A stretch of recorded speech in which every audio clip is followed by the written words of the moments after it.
வணக்கம் மகளே, channel 5 cinema பார்த்துட்டு இருக்கீங்க. நான் உங்கள் விஜய் கிருஷ்ணா பேசிகிட்டு இருக்கேன். இந்த வீடியோ எதை பற்றி அப்படின்னு பார்த்தீங்கன்னா மூவி ரிவ்யூ. நந்தா பெரியசாமி அவரோட இயக்கத்தில் திருமாணிக்கம் அப்படின்னு நம்ம சமுத்திரக்கனி அண்ணன் நடித்து ரிலீஸ் ஆகியிருக்க படம் தான் அந்த ஒரு படம்.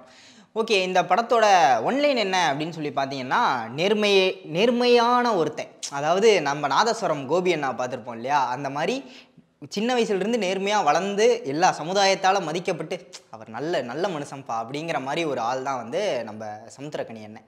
ரியல் லைஃப்லேயே அந்த மாதிரி தானே அப்படின்னு கேட்குறீங்கன்னா, படத்துலேயே அந்த மாதிரி ஒரு சிமிலரான கேரக்டர் தான். ஸோ அவர் நடிக்கும்போது அந்த கேரக்டரோட ஒத்துக்க முடியுது.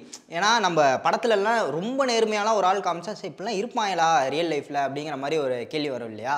சமுத்திரக்கனி அண்ணன் இந்த ரோல் பண்ணும்போது ஓகே கரெக்டு தான், இருப்பார், பண்ணக்கூடிய ஆள் தான் அப்படிங்கிற மாதிரி தோணுது. ஸோ அவரை இந்த படத்துக்கு கேஸ்ட் பண்ணது வந்து ரொம்பவே கச்சிதமாக பொருந்திருக்கு அப்படின்னே சொல்லலாம். ஸோ அது ஒரு பெரிய பாசிட்டிவ் பாயிண்ட் இந்த படத்துக்கு. படத்தோட ஒன்லைன் என்னென்னு பார்த்தீங்கன்னா, நான் சொன்ன மாதிரி நேர்மையான ஒரு ஆள். அவர் நேர்மையாக இருக்கிறதுக்கு குடும்பம் வந்து எந்த மாதிரியான ஒரு சிக்கலை வந்து அவருக்கு செலுத்துகிறாங்க அப்படிங்கிற ஒரு பிரச்சனை தான். ஏன்னா இப்போது எல்லா வீட்லேயுமே கணவன்மார்கள்லாம் வந்து ஒரு விஷயம் பண்ணணும்னு போகும்போது மிக முக்கியமான ஒரு பிரச்சனையாக வர்றது யார் அப்படின்னு பார்த்தீங்கன்னா ஒய்ஃபாக தான் இருப்பாங்க. அந்த மாதிரி அவங்கக்கிட்டேருந்து ஆரம்பிக்கிற ஒரு காசு பிரச்சனை தான், அவங்கக்கிட்டேருந்து ஆரம்பிக்கிற ஒரு பிரச்சனை சுற்றி இவருக்கு எப்பேற்பட்ட ஒரு நெருக்கடியாக வந்து அமையுது.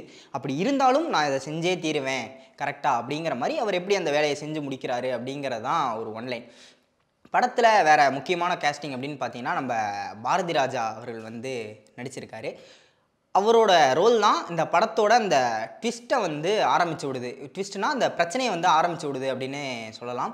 அந்த ரோலுக்கு அப்புறம் தான் இந்த கதையிலே வந்து ஒரு பெரிய பிரச்சனை வந்து ஆரம்பிக்குது. ஓகே, இப்போ தமிழ் சினிமாவில் பார்த்துக்கிட்டிங்க அப்படின்னா ஒரு குற்றச்சாட்டு வந்து ஆடியன்ஸ் மத்தியில் இருந்துக்கிட்டே இருந்துச்சு. ஏன்னா மலையாள சினிமாலாம் பாருங்கள், சிம்பிளான ஒரு கதையை வச்சு அதை வச்சு ஸ்டோரி வந்து சொல்லிக்கிட்டு இருக்காங்க. நீங்கள் எதுக்கு எடுத்தாலும் வந்து ஆக்ஷன், ரத்தம் கலரி அந்த மாதிரி வந்து கதை வந்து வந்துக்கிட்டு இருக்குது அப்படிங்கிற மாதிரி. ஸோ இந்த கதை வந்து ஒரு யதார்த்தமான ஒரு கதையாக இருக்கும் அப்படிங்கிற மாதிரி எனக்கு தோணுச்சு. என்னன்னு பார்த்தீங்கன்னா, நான் சொன்ன மாதிரி அந்த சிம்பிளான ஒன்லைன் இதை எந்த அளவுக்கு த்ரில்லாக வந்து கொண்டு போக முடியும். ஒரு ஃபேமிலி ட்ராமா த்ரில்லர் தான் வந்து இந்த படத்தோட ஜானர். அப்படி இருக்கும்போது ஃபேமிலி சைடு ஏற்பட்டிருக்க அந்த ஒரு சென்டிமெண்ட் காட்சிகளாக இருக்கட்டும், அதே நேரத்தில் தம்பி ராமையா இடையில ஒரு காமெடி போர்ஷன்ஸ்லாம் வராரு. அந்த காமெடியும் ஒரு சில இடங்களில் ரொம்ப நல்லாவே ஒர்க் ஆகிருக்கு அப்படின்னு சொல்லலாம். தம்பி ராமையா சமுத்திரக்கனி அவங்களோட காம்போ இருக்குது இல்லையா, அந்த சாட்டை படத்துலலாம் நம்ம பார்த்துருப்போம். அந்த மாதிரி ஒரு காமெடி டோன் வந்து இந்த படத்துலையும் ட்ராவல் ஆகிருக்கு. அந்த காமெடியாக இருக்கட்டும், சென்டிமெண்ட் காட்சிகளாக இருக்கட்டும், அதுக்கப்புறம் அந்த த்ரில் இருக்கும். இந்த விஷயத்தை அவர் செஞ்சு முடிச்சாரா இல்லையா, முடிச்சிருவாரா அப்படிங்கிற மாதிரி அந்த த்ரில்லான விஷயங்களும் படத்தோட கடைசி வரைக்குமே வந்து நல்லாவே ஒர்க் அவுட் ஆகிருக்குன்னு சொல்லலாம். அது இந்த படத்துக்கு மிக முக்கியமான ஒரு பாசிட்டிவ் பாயிண்ட். நெகட்டிவ்னு பார்த்தீங்கன்னா, எனக்கு இந்த படத்தோட மியூசிக் வந்து கொஞ்சம் நெகட்டிவாக இருந்துச்சு. நெகட்டிவ்னா மோசம் அப்படிங்கிற மாதிரி இல்லை, இந்த படத்தோட எந்த ஒரு காட்சிகளையும் அந்த மியூசிக் வந்து எலிவேட் பண்ணி கொடுக்கலையோ அப்படிங்கிற மாதிரி நம்மளால் ஞாபகம் வச்சுக்க முடியல. படத்தை விட்டு வெளியே வந்தோம் அப்படின்னா, ஓ இந்த சீனுக்கு மியூசிக் இருந்துச்சா அப்படின்னு சொல்லி யோசிச்சு பார்க்குற மாதிரி தான் இருக்குது. ஸோ ஒரு ஐகானிக்கான பிஜிஎம் தேவையில்லை, அந்த சென்டிமெண்ட் காட்சிகளுக்கும் இல்லை வந்து அந்த த்ரில்லுக்கும் மியூசிக் எந்த வகையிலே இல்லை. ஸ்க்ரீன் பிளே வந்து அவ்வளோ அழகாக பண்ணியிருந்தாங்க. அதுதான் அந்த சீனெல்லாம் இன்டென்ஸாக மாற்றிச்சே தவிர மியூசிக் ஒர்க் ஆகலையோ, இன்னும் கொஞ்சம் நல்லா பண்ணியிருக்கலாமோ அப்படிங்கிற ஒரு விஷயம் வந்து எனக்கு தோணுச்சு.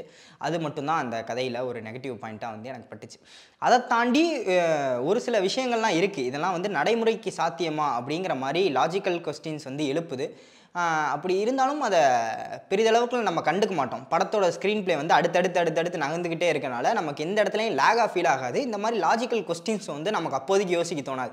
படம் முடிக்கிற வரையும் ஃபன்னாக ஓகே டக்குன்னு மூவ் ஆகுது அப்படின்னு முடிச்சுட்டு ஜாலியாக நம்ம வெளியே அதுக்கப்புறம் தோணும், ஆமாம் இது எப்படி நடந்துச்சு, எப்படி இதெல்லாம் நடக்குமா அப்படிங்கிற மாதிரி ஒரு சில கேள்விகள்லாம் எழும்புது. அது ஒரு பிரச்சனையாக எனக்கு ஒரு பிரச்சனையாக தோணலை. மேபி ஒரு சில பேருக்கு வந்து அந்த மாதிரி படம் ஓடும்போதே ஒரு பிரச்சனையாக தோணலாம்.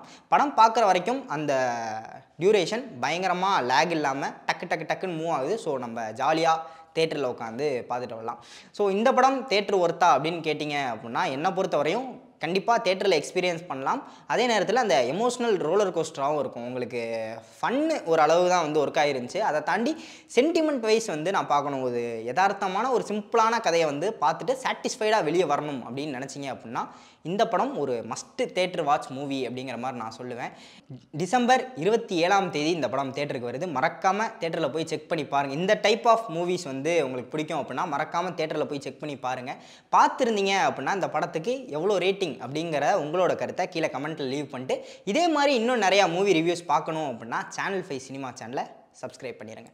வேறு ஒரு மூவி ரிவ்யூவில் உங்களை வந்து சந்திக்கும் வரை விடைபெற்றுக் கொள்வது நான் உங்கள் விஜய் கிருஷ்ணா. பாய்.